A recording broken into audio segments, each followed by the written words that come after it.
Hello tout le monde, j'espère que vous allez bien. Aujourd'hui on se retrouve pour une nouvelle vidéo.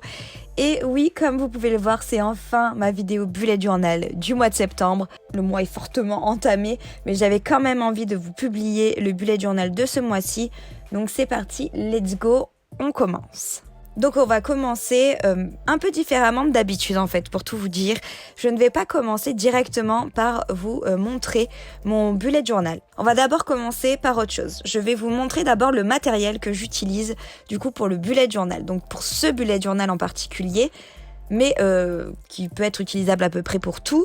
Donc il vous faut bien sûr votre carnet de bullet journal, très important, celui que vous avez choisi. Moi, le mien est toujours en barre d'informations, j'ai toujours mis le lien. De toute façon, le lien de tous les matériaux que je vais vous montrer seront en barre d'informations, sauf si bien sûr je ne trouve pas le lien. Logiquement, je devrais plus ou moins trouver le lien de tout. Donc ensuite, j'ai bien sûr le roll-on, donc collant, ce qui est très pratique en bullet journal, je dois l'avouer, c'est vraiment top. Ensuite, il vous faut bien sûr un crayon, une gomme, une règle, que ce soit pour le brouillon ou même si vous voulez tenter des trucs avant de mettre au propre, c'est très indispensable. Un blanco, ça peut toujours servir aussi pour les petits cafouillages. Moi, j'en ai très souvent besoin finalement. Ensuite, j'utilise les Staedtler. C'est des stylos avec différentes tailles de pointe. Donc là, pour ce bullet journal, j'ai utilisé le 0.3, 0.5 et le 1.0. Ensuite, j'utilise les aqua marqueurs que je trouve chez Action. Ils sont vraiment géniaux, ils sont vendus du coup par pack. Il y a une pointe fine et une pointe épaisse. Ensuite, pour ce bullet journal, je vais avoir besoin de tampons.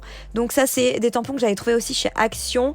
Et je prends du coup un socle transparent que j'avais trouvé chez Sauce Grain pour poser le tampon dessus. Et il vous faudra bien entendu de l'encre, sinon ça vous servira à rien. Ensuite, j'utilise des surligneurs. Donc là, en l'occurrence, j'utilise mes surligneurs pastel de la marque Maped. Mais là, c'est parce que j'ai ceux-là, mais je pourrais utiliser n'importe lesquels, bien entendu. Ensuite, j'utilise pas mal de stickers. Donc là, les premiers que je vous montre, ce sont des stickers qui viennent de chez AliExpress. Ensuite, là, ce bloc que je suis en train de vous montrer, je l'ai trouvé chez Action pour rien du tout. C'est vraiment génial. Vous avez des papiers, des autocollants, des citations. Enfin, franchement, pas mal de choses à utiliser. Et pour le prix, ça vaut largement le coup. Je sais pas si je vous trouverai le lien, mais je vais essayer. Ensuite, des petites planches de stickers que j'avais trouvées à Primark. Des petites feuilles carrées que j'avais trouvées aussi chez Action. Ça, vous trouvez assez régulièrement chez Action d'ailleurs. Ensuite, j'ai encore utilisé des stickers que j'ai trouvés chez AliExpress, que je vous parle depuis un moment. Je vous avais même fait une IGTV sur mon Instagram pour vous en parler, parce que j'avais fait une grosse commande. Et bientôt normalement je vais en refaire une, donc je vous referai un petit haul. Mais voilà les quelques stickers collection, on va dire, de stickers dont je me suis servi. Ça c'est un peu comme des stickers, enfin là il faut les coller, il n'y a pas de partie collante, mais c'est le même principe en fait, ce sont des images à coller sur vos bujots. Et ensuite j'ai utilisé ça, c'est un carnet dans lequel vous avez plein de choses à utiliser pour les bullet journal. J'avais trouvé ça chez Action et c'est génialissime, j'avais pas payé ça ultra cher. Et à l'intérieur vous pouvez trouver des semainiers tout faits, des feuilles à utiliser, pourquoi pas. Ensuite, j'ai trouvé ce design pad, donc aussi chez Action. Là, pareil, vous avez plein de choses à découper, vous avez plein de feuilles à thème et c'est vraiment génialissime. Franchement, je vous conseille ce genre de choses parce que quand vous avez envie de mettre du relief dans vos bujots et que vous n'avez pas forcément envie de dessiner, ça vaut vraiment le coup et c'est pas cher. Et des petites planches de dessin aussi que j'ai achetées récemment et que je vous avais montré dans un des derniers vlogs, il me semble. Bref, maintenant je vais arrêter de parler et on passe à la présentation du coup du bullet journal du mois de septembre. C'est parti, on commence par la page de garde comme d'habitude. En fait, plus ou moins tout le bullet journal de ce mois de septembre, j'ai utilisé principalement du découpage. Voilà, j'ai fait du scrap pur et dur. Déjà parce que c'est le mois de septembre et j'avais envie d'avoir un truc un peu comme j'aurais décoré un agenda que si j'étais rentrée à l'école, voilà. En fait, j'ai repris du coup plein de feuilles qui m'ont fait penser à des agendas, à des cahiers pour la rentrée. Donc c'est un thème rentrée, bien entendu, assez scolaire, assez routine en fait d'une rentrée. Et j'ai bien aimé faire ce petit thème-là. J'ai tout trouvé donc dans tout ce que je vous ai montré juste avant et ça m'a beaucoup inspiré. Donc pour écrire le mois de septembre, en fait, dans un des carnets que je vous ai montré, j'avais toutes ces petites lettres que je pouvais découper et je me suis dit allez, ça va être trop joli comme typo au lieu de m'embêter à tout écrire et que ça rende bien mais pas comme j'aurais espéré. Là avec ça fait un rendu génial que j'adore. Ensuite je trouvais que la page était un peu vide comme ça avec juste un fond. Du coup j'ai rajouté quelques petits stickers. Donc j'ai collé 2-3 petites choses pour compléter cette page de garde et c'est une page que j'adore vraiment. J'ai beaucoup aimé la faire et je trouve que le rendu est plutôt pas mal. N'hésitez pas à me dire ce que vous en pensez en commentaire. Ensuite je suis passée à mon calendrier donc du mois de septembre pour lequel j'ai pas changé de design, que j'ai pas changé de présentation. C'est toujours la même parce que c'est une présentation qui me convient complètement. Je trouve ça très sympa. Déjà une double page c'est obligatoire, je ne pourrais plus faire de calendrier sur une page, impossible. Et en plus de ça, je trouve ça plus aéré et pour l'instant ça me convient. C'est pas dit que je reste comme ça, bien sûr, comme d'habitude, mais pour l'instant ça me convient toujours de cette façon. Donc une fois que j'ai fait toutes mes petites cases, que j'ai écrit les jours, je suis passée à la décoration de cette double page. Donc j'ai rajouté quelques petits stickers pour combler un peu les vides et ensuite j'ai mis mes encarts que je mets d'habitude, mais cette fois-ci j'ai pu trouver en fait tous les encarts dans mes divers cahiers que je vous ai présentés juste avant et j'ai trouvé du coup une petite to-do list. J'ai trouvé un encart exprès pour la musique et il me manquait du coup un encart lecture que j'ai créé en fait avec un bout de page, voilà, que j'ai découpé et j'ai trouvé un petit blason Read que j'ai utilisé du coup pour nommer cet encart et je trouve le rendu top. Vous savez que moi les collages j'aime beaucoup, je trouve que c'est vraiment bien quand même pour un bullet journal, pas besoin de savoir dessiner en fait, c'est un peu ça aussi que j'essaye de montrer, c'est qu'on n'est pas obligé de savoir dessiner pour faire un bullet journal. Un bullet journal c'est personnel, c'est vous qui voyez comment vous avez envie, si vous avez même pas envie de faire de déco vous n'êtes même pas obligé, le tout c'est de se faire plaisir et qu'on le trouve beau à nos yeux et simplement à nos yeux à nous. Ensuite je suis passée à la page dépenses que je n'ai pas changé, toujours pas non plus, parce qu'elle aussi elle me convient plutôt bien avec ce nouveau système de 4 colonnes, donc une pour la date, une pour le code, une pour la description et une pour le prix, ça me suffit amplement. Et en bas du coup je mets mon code couleur qui me sert à référencer un petit peu tous mes achats et à voir là où je dépense le plus, à voir au niveau de mes budgets où j'en suis, etc. Donc c'est plutôt pas mal. Bien entendu, après, il fallait que je mette le code couleur. Puisque là, par exemple, je reviens à ce que je disais tout à l'heure. Vous voyez que juste en collant un nom particulier en haut de la page, ça apporte déjà du cachet. Pas besoin de rajouter des millions de choses. Je dis pas que j'y viendrai pas un jour, mais pour l'instant, c'est largement suffisant pour moi comme déco dans un bugeot. Ensuite, je suis passée comme d'habitude à la page gratitude. Pour la typo du titre, j'ai utilisé la même chose que pour la page de garde et pour la page dépenses. Donc j'ai collé toutes mes petites lettres une à une. Alors ça j'avoue c'est un petit peu long, c'est un petit peu fastidieux mais le rendu est top donc c'est pas trop grave.